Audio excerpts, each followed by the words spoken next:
Kia ora everybody and welcome back to Teaology, where we drink tea and talk theology. We are drinking feijoa green tea, which is a green tea that has feijoa petals and leaves and chunks, I think, as well in the tea. So it's kind of a green feijoa infused tea. Really nice. I really like it. However, if you don't like feijoa, I would be surprised if you did like it. Today, we're taking a break from our usually scheduled programming. We're not actually continuing our conversation on the covenants.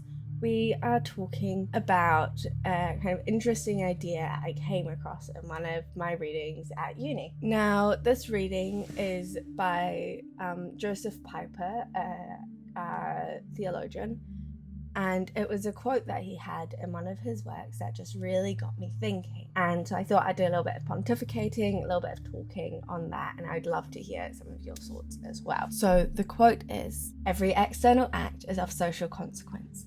We don't speak without being heard. We do not make use of a thing without using our own or another's property. It is justice, however, that distinguishes one's own from that which belongs to another. Whoever teaches is not merely concerned with true or false, above all not with a private view of what is true, nor with personal opinions. He is quite as concerned with the just or unjust. To teach untruth is not only wrong, but unjust as well." Now, there's a lot going on here, so let's break it down. Part is everything we do, so all external acts, is of social consequence. As in, it has consequences that impact and affect the social whole or the community. The actions, regardless of whether or not they're come from personal conviction or because of a privately held view, will have consequences that will impact the social whole. They'll impact people outside of us. And I think this pairs quite nicely with the idea of faith and works in James. In James 2:26, it says, "For as the body apart from the spirit is dead, so also faith apart from works is dead." Our faith could be considered a personal opinion or a privately held view, but what we do because of our faith, our works as such, our external acts, our private ideas and such kind of shape what we do. They shape how we act, what we say, how we interact with people, and what comes out of us. Our actions, what works we undertake, then must be heavily considered because they will have impacts on the societal whole and help to reflect on what our privately held views are. They help to reflect on what our faith is. We don't know what the impacts of our actions could be, but we have to take them with the guidance of God. We can't not do anything because we're scared that we might hurt somebody. But the things we do, we do need to consider about how they could hurt somebody, or we need to consider how God wants us to act, so that we can do justly by others, because he is the only person who can be the arbiter of true justice. Our actions have the ability to hurt people. When injustice is done, people get hurt because they can suffer from what they're now lacking that they should have or what they are owed. When injustice is done, there is kind of like a debt or something that is owed to someone else because of the injustice that was done. Is something has been taken from them that we should not have taken from them.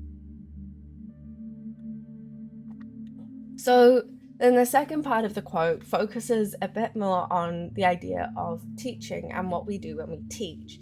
And while teaching does come from, it is words, it is still a social act, because if you're teaching, there's probably someone there who at least is meant to be listening, even if they're not really. So the rest of the quote then focuses on teaching. And so when we talk about teaching, while that is just words, that is still a social act or an external act, because there's technically meant to be someone there who is listening. Now, when we say teaching, we might think of specifically teachers in like school settings.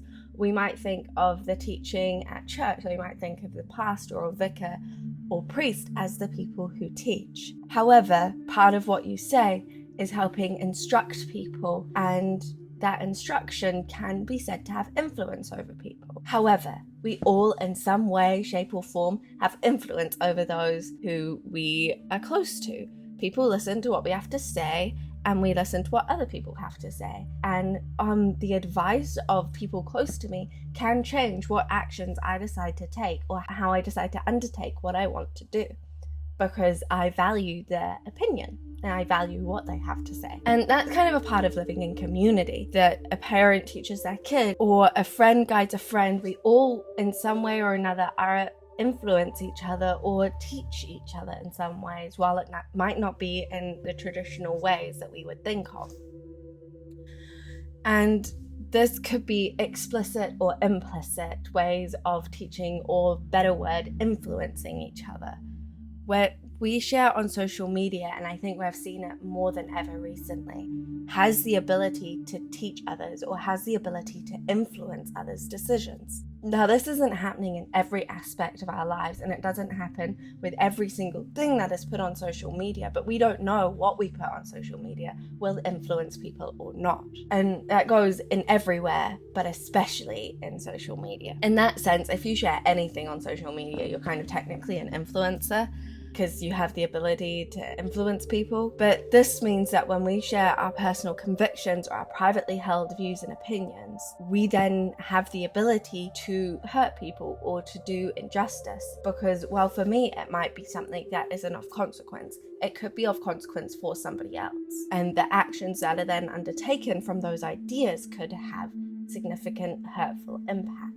And one of the things that I thought was really interesting in that quote was the idea of that we do injustice by sharing untruth. And I was really thinking about how that works. And so this is the logic that I came to about how sharing untruth is unjust. And I would love to hear if you can pick any holes in my logic, or if there are any other flaws, or if you have other ideas that you could come to.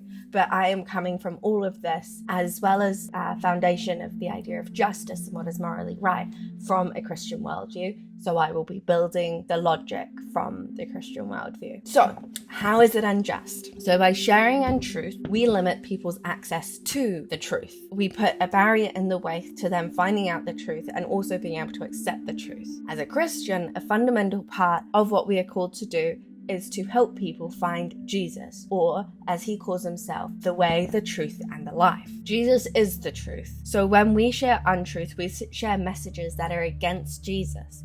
This is unjust, as it is not considered morally right in the Christian worldview to limit or hinder people's search for the truth. However, this goes further, as Jesus is the truth, but there are lots of things that are true. Examples of things that could be true is like the ocean is salty, or the tea I am drinking at this moment of it being recorded is feijoa green tea, or that 2 + 2 = 4. If I was to tell you that the ocean wasn't salty, I wouldn't have done just by you, because you could then be harmed by drinking ocean water, thinking that it was drinking water because it wasn't salty. And then you would be in for a nasty surprise, and it's a really awful experience drinking ocean water when you don't expect it to be that salty. This also, by extension, the principle outlined above and it being unjust to hinder people from access to true knowledge, goes for those things as well.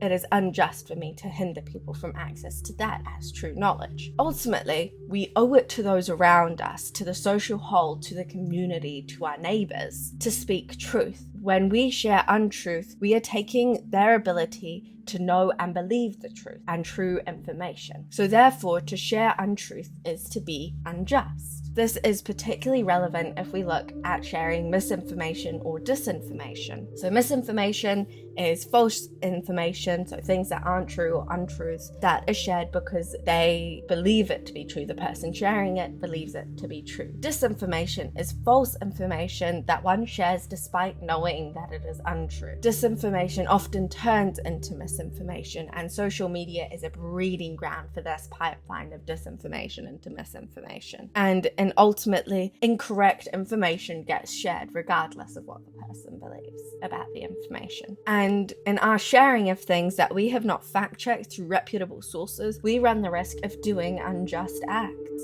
We run the risk of hurting people. We run the risk of hurting lots of people. We, as Christians, are meant to be fighting for truth to be heard, for the truth to triumph over the father of lies. When we spread untruth and lies, we run the risk of hurting people and doing unjust acts. things. However, it is incredibly difficult for us to fact check everything of importance and for us to do our own research. And by do our own research, I mean like properly doing our own research, running our own tests, doing our own experimentation, that type of thing. And especially when doing your own research, at the bare minimum requires time and access that a lot of us don't have to go through and read every single peer-reviewed article. However, this is why we need experts. An expert in a given field's job is to search for the truth about a certain matter and to be able to communicate the truth about a certain matter. In maths, that might be the truth about a solution to an equation.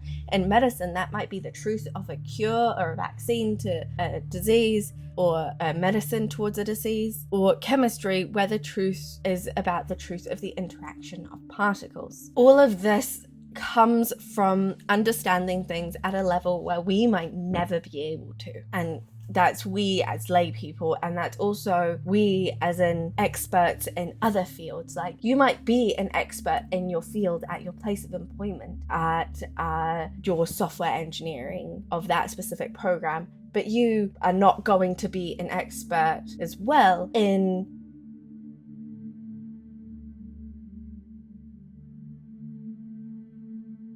Plato's philosophy. Like, you might be, that would be very impressive, but it's unlikely. And if so, you probably wouldn't be an expert in everything. And this is why experts in fields are held to such high standards, why they have so many things they have to go through for their work to get out there. It has to be peer reviewed. It has to be checked over and over by other things, because them sharing untruth can do significant amounts of injustice. There have been cases of people dying due to an expert sharing false information. And ultimately, this is why we need many experts. This is why we need them to review and replicate each other's work. This is why we need them to take the same ideas but use a different methodology to see if that changes things, to avoid them having the ability to share disinformation. But we as lay people cannot have the ability to do this. We don't have the time, the access, the understanding, the resources, the money, the everything that we would need to be able to do that. But we can help them do their research. The other thing we also need is for there to then be people in that field who have the ability to write meta-analysis, who can go through and look at all of the different research done on an area and condense it into an article. And we need those to be able to be given access to the public, and we need the public to have the critical analysis and literary skills to be able to process that information correctly. And we need people who are able to communicate those ideas well and correctly to us, which is another importance of people who are called science communicators, you know, if we're looking specifically at the fields of science. But we have to go, there is a point where I have to trust the experts, and that if they find out they're wrong, I might need to adjust personally held opinions, and I might have done some injustice by people based on false information I had, but I did the best with the information I had at the time. But we need to listen to the experts that we do have and what they're telling us, and we need to listen to them as a collective whole at what they're saying. And ultimately, there are huge amounts of distrust of experts, and that's really dangerous because it means that we assume we can know better as an individual than groups can as a whole, and I really just don't think that's the case. I think there is huge importance in collective understanding of ideas,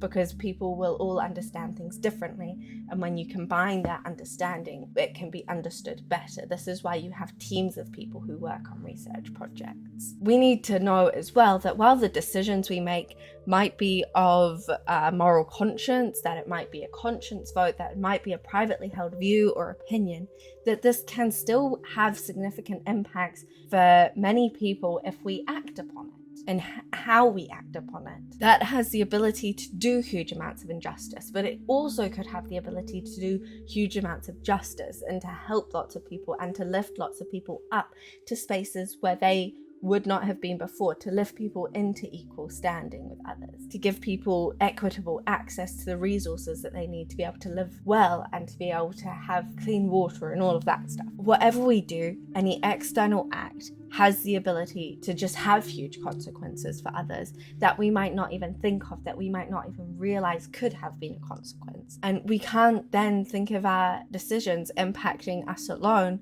because they fundamentally don't impact left us alone. I would love to hear your thoughts on this. Please share them below. However, a fundamental part of us being able to do so is that we share our thoughts with care and compassion and tact towards each other, that we hear each other out, and that we are careful with how we talk to each other, especially when typing, because you cannot convey tone. You can't convey whether something's a joke or that type of thing as easily. But nonetheless, please do share. I would love to hear what you think and what you have to say. Thank you so much for watching.